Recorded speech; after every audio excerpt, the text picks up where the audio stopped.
the Elevate Fusic 365 podcast. And I know we thought the last guest was our last one, but we have Jblack in the building. Hey, what's up? What's up? Super producer. Before we jump into this interview, we're going to go ahead and view these commercials. Pushing the gas and along with the pedal. We not the same, we on different levels. You say the same, but yo, I cannot settle. I'm bringing the bass and you bringing the treble. Pushing the gas and along with the pedal. We not the same, we on different levels. You say the same, but yo, I cannot settle. I'm bringing the bass.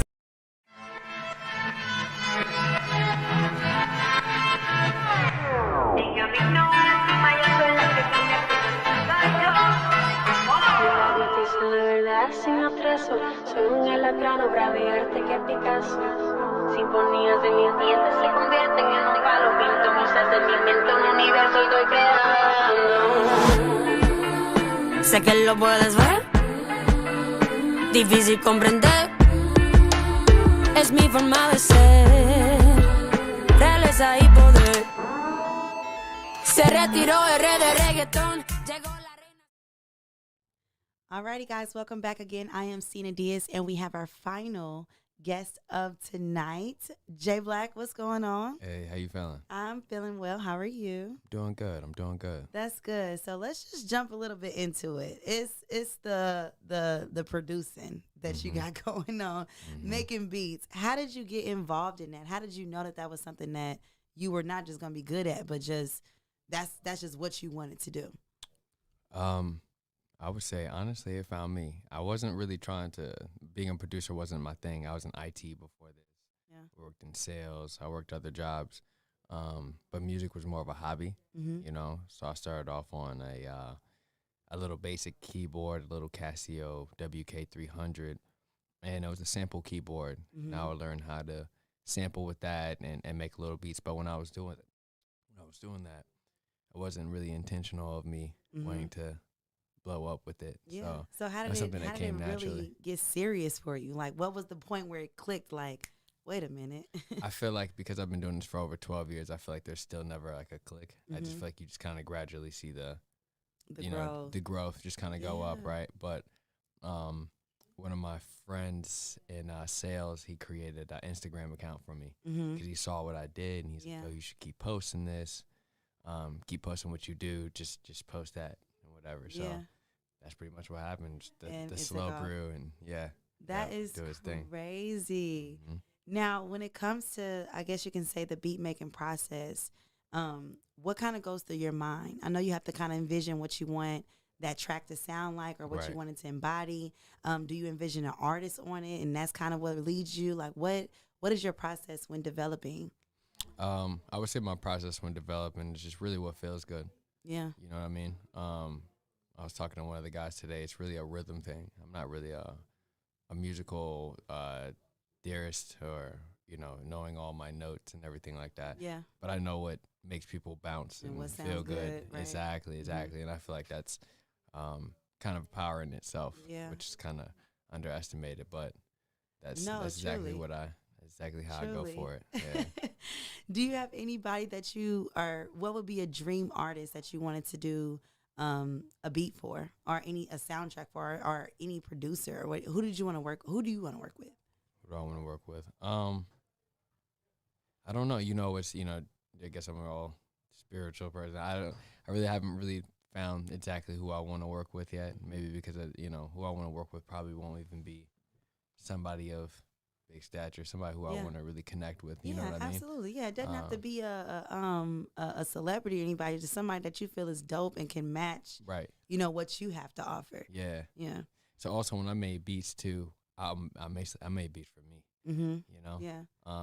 So artists kind of came last to me. Yeah. So when I make beats, I make them like I said, just to feel good. Yeah. And then I think about the artist part later, if I even think about the artist part. You think about it. Okay. I've never met a producer that's different. Yeah. Like you're making a beat for you. Like, do you rap or anything or no? No, I mean, I play around, but nothing serious. But nothing. So you making this strictly off of feel good music and or how it makes you feel, and then thinking of whatever after. Yeah. Wow. So that is different. Growing up, my parents were definitely very strict on what I was listening to, and I got to a point where I was like, man, I'm just gonna listen to instrumentals. Yeah. So I always got hooked on I can just listen to instrumentals by itself. So So if I'm able to make a beat without an artist on there just as good, That's what works for you. Yeah. Absolutely. Okay, so you are in Atlanta, right? Okay. I heard that you have a little, and I hate saying little in front of people's stuff. I heard that you have a big transition as far as you starting to open up an academy, or that is open. Yeah. What was the process of that, and how does that look? I know that's something that's pretty major, especially, you said you came from IT. This is not where you saw yourself going, but it's kind of just happening for you. Right. So what, how, when, the 5 W's? It happened about 2 years ago when I moved back to Atlanta. From? I was living in Virginia for a little bit. Okay. Yeah, but I was born in Atlanta. Okay. But then I moved back, and I was just seeing everybody moving, and they not working on 9-to-5 job. Yeah. I was like, yo, how y'all doing that? So I even told my dad, I was like, yo, Dad, I gotta struggle for a little bit. Like, I gotta find the hustle. He said, I struggle. But I knew that's really the only way I was gonna be able to kind of lock in and find something. So shout out to Cato. Cato is a producer out here in the Atlanta area, out in the Atlanta area, who pretty good friends with. I talked to him. He was talking about, when's a good time for you to quit your job? You know what I'm saying? And we had a good little talk about that, just really finding out what I would do if I were to quit my job. You know what I'm saying? And I do love teaching people what I do, you know. So I just slowly built up the idea of, and really didn't know how I was going to do it, but just built up the idea of teaching people how to finger drum and doing what I do. So Right. So kind of explain to people what finger drumming is. Because I think if you aren't in the industry or that realm, you probably just going to think, right.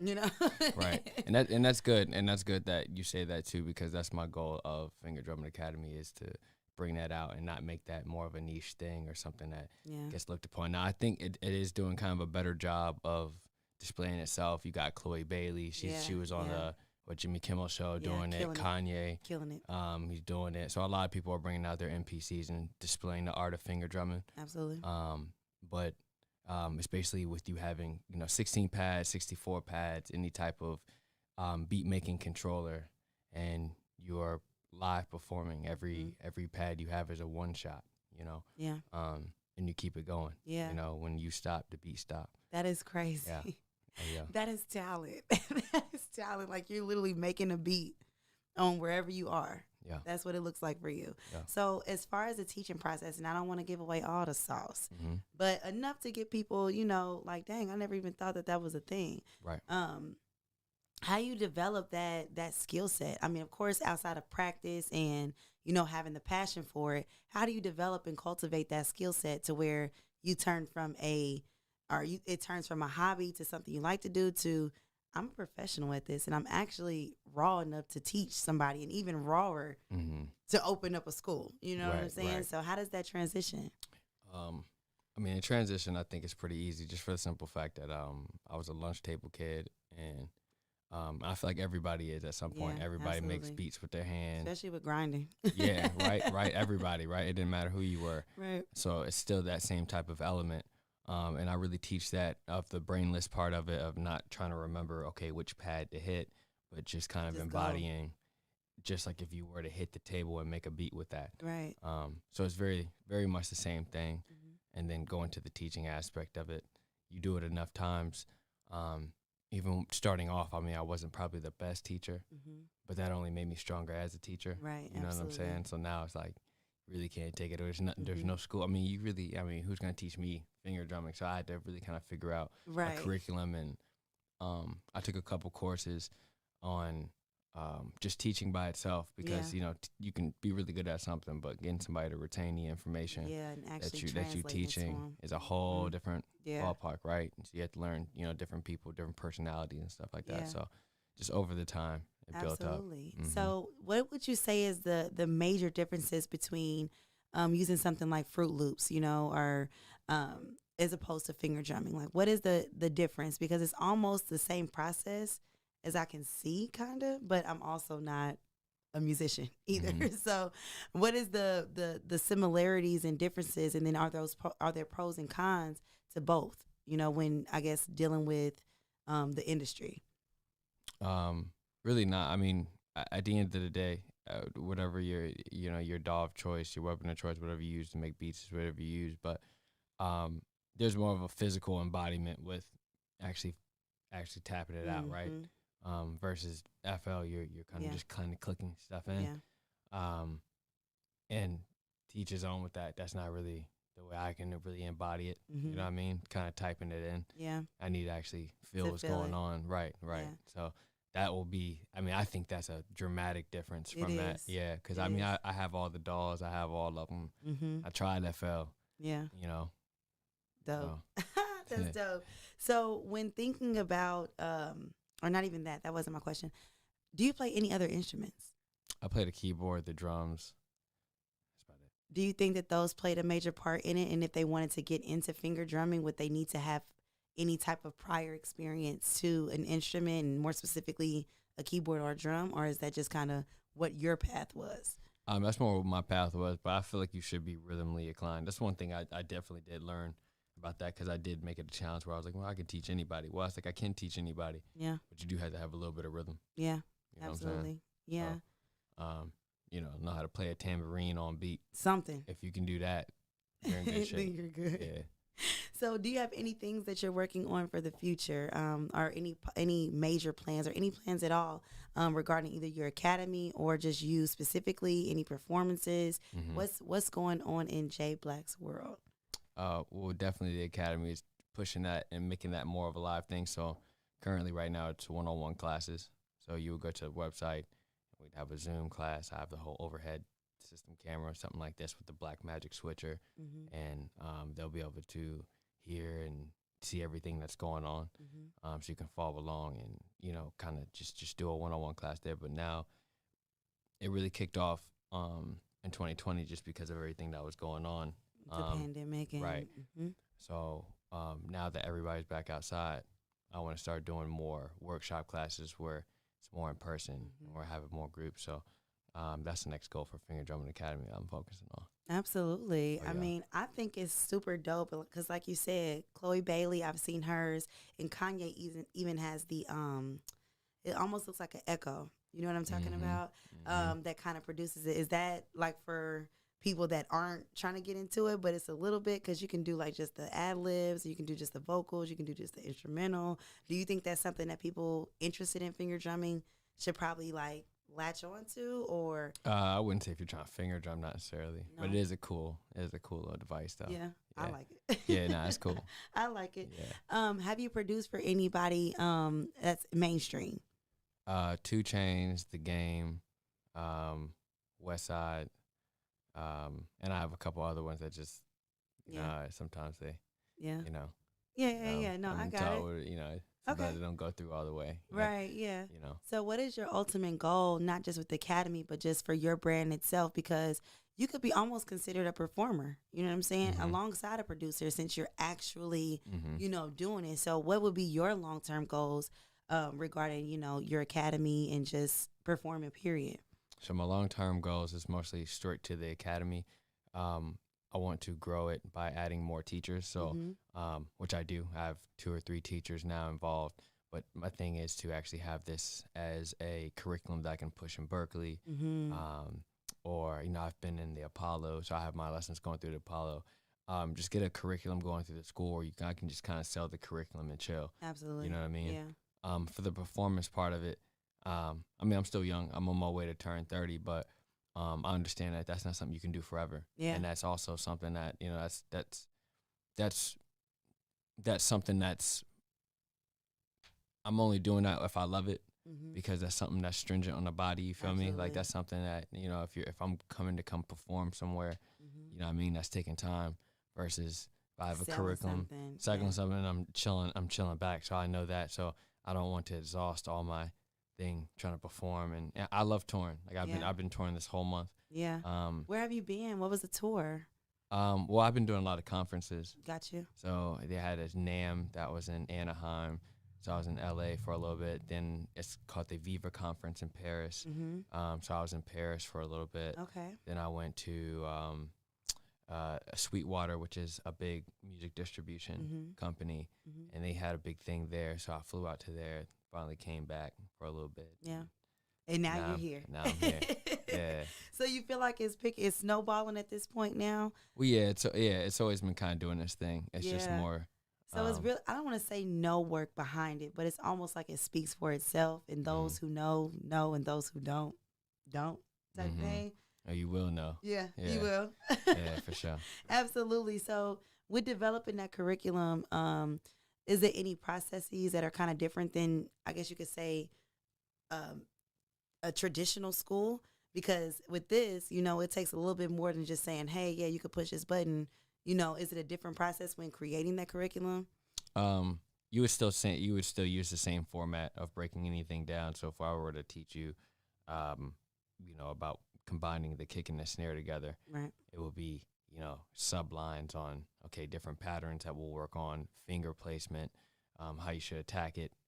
There's just different ways just within just pressing the two pads, setting up the pads itself, posture. Is just things inside of just that. Absolutely. You know what I mean? So absolutely. Yeah. So it basically would be just like curriculum. You know, you have your main and you have your sub right under it. Right, for sure. So you did create the beats for the dancers that they'll be dancing to and performing tomorrow at the Miller at 7 p.m. in Augusta, Georgia. How do you feel? Or I just want to know, since you knew that they were dancing to these said beats, because you said you go based off of feeling, right, and how you feel about the beat.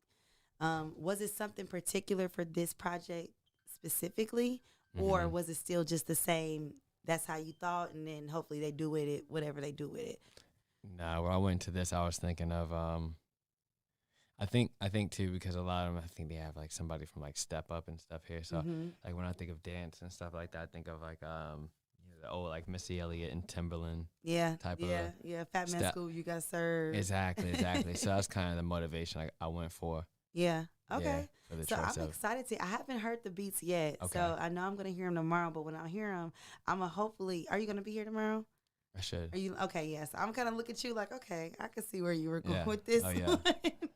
Absolutely. So, do you have any words of encouragement for anybody that's looking to get into not just finger drumming, but producing, or more so on that end of the musicality? Because we've had dancers in here, we've had choreographers in here, instructors. We haven't had anybody on the side of music, just music. You know what I'm saying? And even more specifically, instrumentals. And producing. Any tidbits or anything for someone who wants to get into that realm, not really sure how to, but they're inspired by this. I guess it's the thing that everybody hates hearing is consistency. Yeah. It wasn't a big build; it was a slow build. Yeah. Like I was telling you about, like you can.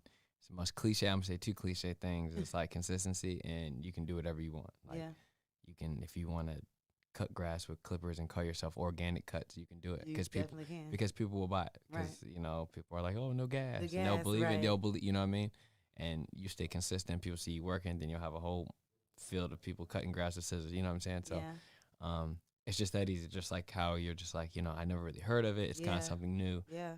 But I live off of this thing. You know what I'm saying? This is what's actually making it work for Exactly. Yeah. Consistency. A lot of the interviewees or people that have come in today have used consistency as the basis. And so, I mean, of course, we all know that, but I think it's a mental block that kind of stops people from, I can't do this every day, or I don't want to do this every day. You know what I'm saying? So I think it might be dedication too. Would you agree with that? Or Definitely a lot of dedication. Yeah. I just say, like, find what you want to do it for.